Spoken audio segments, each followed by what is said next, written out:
പഴയ സിനിമ, അതായത് ആദ്യത്തെ എൻട്രി 3 decades മുമ്പ്, അതൊരു 3-4 വർഷം തുടർന്നു. രണ്ടാമത്തെ റീ എൻട്രി, മൂന്നാമത്തെ എൻട്രി, ഈ വരവുകൾക്കിടയിലൊക്കെ ഒരുപക്ഷെ സിനിമ മാറിപ്പോയോ അതെയോ നദിയെ മാറിപ്പോയോ? സിനിമ മാറിപ്പോയി, നദിയ മാറിപ്പോയിട്ടില്ല. മാറിപ്പോയിട്ടില്ല, പഴയ ആൾ തന്നെയാണ്. പഴയ നോക്കത്താ ദൂരത്തെ കടന്നിട്ട ഗേളി തന്നെയാണ് ഇപ്പോഴും.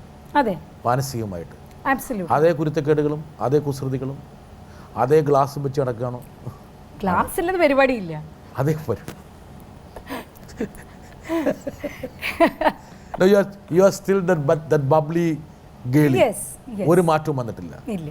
ജീവിതത്തിൽ കുറച്ചും കൂടെ പിന്നെ ഓഫ് കോഴ്സ് കുറച്ചും കൂടി റെസ്പോൺസിബിലിറ്റീസ് വരും. നമ്മൾ ചിലപ്പം ഞാൻ ആ കാലത്തിനേക്കാളും ഇപ്പം ഞാൻ കുറച്ചും കൂടി സീരിയസ് ആയിരിക്കും. ഇപ്പോൾ എൻ്റെ ഫ്രണ്ട്സൊക്കെ എന്നെ കാണുമ്പോൾ ചോദിക്കും, എന്നാലും നീ ഇങ്ങനെ ഒരു ഹൗസ് വൈഫും ഒരു മദർ ആവുമെന്ന് ഞങ്ങൾ വിചാരിച്ചില്ല. സോ ഇപ്പോൾ കുർത്തക്കട ഒത്തിരി കൂടുതൽ ഈ സ്വഭാവം വെച്ച് എങ്ങനെ ഒരു മദർ ആയി എന്നതിൽ ആൾക്കാർ ആശ്ചര്യപ്പെട്ടിട്ടുണ്ട്. അതെ അല്ലേ? അതെ. But I think I make A wonderful. ഒരുപക്ഷെ ഈ ഇവിടെ ഇരിക്കുന്ന ആൾക്കാരും അങ്ങനെ ഇത് മദർ തന്നെയാണോ എന്നൊക്കെ ആലോചിച്ചിട്ടില്ല. എനിവേ, ഈ നദിയേക്ക് പറ്റു പല മോഹങ്ങളുണ്ട്. ഈ അഭിനയം മാത്രമല്ല, വേറെ പല എന്താ പറയുക, ഒരുപാട് കുസറക്കുള്ളിത്തരങ്ങളുണ്ട്. പപ്പ പറയാറില്ലേ, ഇബിലീസ് പല വേഷത്തിലും വരുമെന്ന്. അതിലൊരു വേഷമാണ്. എനിവേ, വേറെ എനിക്കൊരു നദിയോടുള്ളൊരു ബഹുമാനം. നദിയ തമിഴിൽ യു ഡു എ ഷോ അല്ലേ? Television use to do a show. Good. അതായത് ഒരു ടെലിവിഷൻ ആങ്കറുടെ എല്ലാ ബുദ്ധിമുട്ടുകളും മനസ്സിലാക്കുന്ന ഒരാളാണല്ലോ ബുദ്ധിമുട്ടുള്ള പണി തന്നെ അല്ലേ? അപ്പോൾ ആ ഒരു ഷോയിലേക്ക് നദിയെ വരുമ്പോൾ സ്വാഭാവികമായിട്ടും കുറച്ച് ആശങ്കകൾ ഉണ്ടാവുമായിരുന്നു. വെദർ ഇതെങ്ങനെ പോകും, പ്രത്യേകിച്ച് ഒരു പോപ്പുലർ ഷോ ആണ്. I was very nervous. I was extremely nervous. ഞാൻ ഏത് പ്രോജക്റ്റിന് മുന്നേ ഇത്രയും നെർവസ് ആയി കാണില്ല ഞാൻ അത് ചെയ്യുന്ന മുമ്പുള്ള നെർവസ്നെസ്. കാരണം ഭാഷ എനിക്ക് അത്രയും വലിയ ഫ്ലുവൻസി ഇല്ല. അത് നമ്മൾ എക്സ്റ്റെമ്പോ പറയുമ്പം ഇറ്റ്സ് ഡിഫിക്കൾട്ട്. ആദ്യമായിട്ടായിരുന്നു where I am doing something in front of the screen നമ്മൾ ഇൻറ്ററാക്റ്റീവ് ആയിരിക്കും. ഫോർ എക്സാമ്പിൾ ഇപ്പോൾ ബ്രിട്ടാസ് ചെയ്യുന്ന പോലെ ഇപ്പം ഞാൻ കൊടുക്കുന്ന ക്ലൂ വെച്ചാലും ക്യൂ വെച്ച് ബ്രിട്ടാസ് ടേക്സ് ഇറ്റ് ഫോർവേഡ്. അതിനുള്ളൊരു കപ്പാസിറ്റി വേണം, അതിനുള്ളൊരു അലേർട്ട്നെസ് വേണം, അതിനുള്ള ഒരു പ്രസൻസ് ഓഫ് മൈൻഡ് വേണം. അതെന്നേൽ ഉണ്ടോ ഇല്ലയോ എന്ന് സ്പെഷ്യലി ഭാഷ അറിയാത്ത സ്ഥിതിക്ക് എനിക്ക് ആ ഒരു സ്ട്രെസ് ഉണ്ടായിരുന്നു. പിന്നെ it was already a very popular show, so the point of comparison is always going to be there.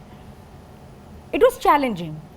The only thing I didn't enjoy about that is I thought it was very redundant. Parnya same thing again and again and again. That is the only thing about television എനിക്ക് motivate ചെയ്യാതെ. I like to have change. I like to have challenge. സിനിമയുടെ ഒരു creativity ടെലിവിഷനിൽ പലയിടന്നില്ല. ഇല്ല. You need lot of intelligence for. അതെ, correct. For television you need lot of intelligence. അതെ, പക്ഷേ freshness വേണമെന്നില്ല. ഫ്രഷ്നെസ് വേണം. അത് എനിക്ക് അത് പറ്റില്ല. ഇല്ല, പറ്റൂല. അതുകൊണ്ടായിരിക്കും നദിയെ വേണമെങ്കിൽ ചിത്രരചനയിലൊക്കെ താല്പര്യമെടുത്തുള്ളത്. ചിത്രം വരയ്ക്കുക, ചിത്രം. അതെ, അതൊക്കെ ചെയ്യുമായിരുന്നു കോളേജ് സമയത്ത്. ഇപ്പോൾ വിട്ടോ? വിട്ടില്ല. കുട്ടികൾക്ക് ഇങ്ങനെ സ്കൂൾ പ്രോജക്റ്റ് ഒക്കെ വരുമ്പോൾ ഞാൻ കുറച്ചൊന്ന് സഹായിച്ചു കൊടുക്കും. ഇപ്പോൾ കുട്ടികളുടെ പ്രോജക്റ്റ് ഒക്കെ യഥാർത്ഥത്തിൽ ചെയ്യുന്ന നദിയാണ്. കുറേയൊക്കെ ഞാൻ കോളേജിലുണ്ടായിരുന്നപ്പോൾ എൻ്റെ ചില പ്രോജക്ട്സ് ചെയ്ത എൻ്റെ പ്രൊഫസറായിരുന്നു. അന്ന് തന്ന മാർക്കൊക്കെ പിൻവലിക്കും. അതുകൊണ്ട് പയ്യെ പറഞ്ഞാൽ മതി. ഇപ്പം കാലങ്ങൾ എത്രയായി. നദിയുടെ വീട്ടിൽ ഒരുപാട് പെയിന്റിങ്സ് ഒക്കെ ഉണ്ട്. ഉണ്ട്. റിയാസ് ഒക്കെ എൻ്റെ ഒരു സുഹൃത്തും കൂടിയാണ്. Riyas Komu, very talented. അതെ. അപ്പോൾ അതുകൊണ്ട് ഒരു പക്ഷേ ഒരു കലാകാരിയാണ് നദിയ. പാട്ട് പാടുമോ? അങ്ങനെ പാടത്തൊന്നുമില്ല. പറഞ്ഞല്ലോ, ട്യൂണിലൊക്കെ പാടാം. പക്ഷേ ശരി, ഒരു പാട്ട് പാടി നമുക്ക് അവസാനിപ്പിക്കാം.